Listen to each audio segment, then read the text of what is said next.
Hey everybody, welcome to this B1 English listening practice video. You can use this video to practice your listening and comprehension as I speak.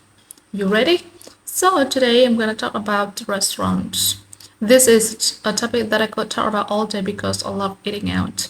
So let's talk specifically about American restaurants. We could probably classify American restaurants into several different categories. There are fast food restaurants like your typical Burger John's, like McDonald's, Burger King, Jack in the Box, etc. These would be obviously considered the lowest class restaurants. Then there are normal average restaurants that are chains or franchises. These places usually have locations all over the country as well as multiple locations in the same city. Then you've got normal average restaurants that are individual or family owned. In the US, we sometimes call family owned businesses mom and pop businesses, so some of the restaurants in this category could be called mom and pop restaurants. Then you've got your high-end restaurants, which would be considered fine dining. These can be really fancy and expensive, and if they're really high acclaim, they might be even have a Michelin star or two. Needless to say, most people can't afford to eat at these restaurants too often. One other type of restaurant that's distinctly American is called a diner. Diners are restaurants that sell typical American food like American breakfast food, burgers, sandwiches, steak, etc.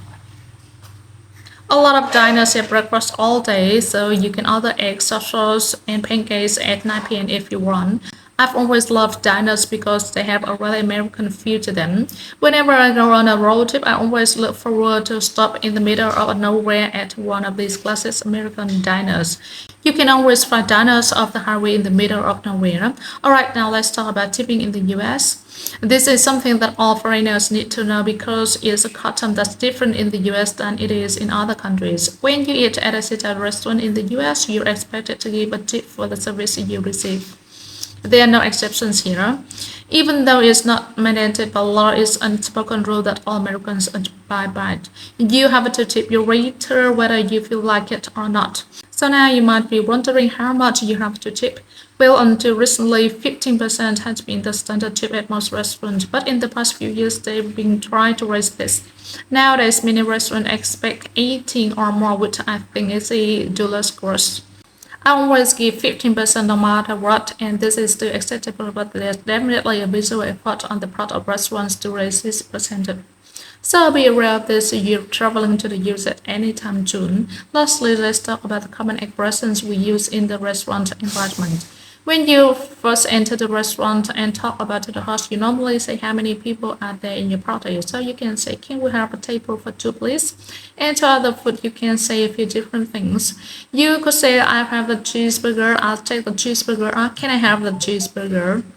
You can use any one of these phrases to just substitute the word cheeseburger for whatever dish you are ordering. If you want to ask the waiter for something else after you already ordered, you can just use the phrase could I have. So for example, you can say could I have another glass of water, please? And one more note, in the US, you don't ask for the check when you are done eating. The waiter brings it to you without you asking. I know this might seem weird, but it's the custom. Okay, that's all for today. Leave a comment and tell me what your favorite type of restaurant is. I'll see you next time.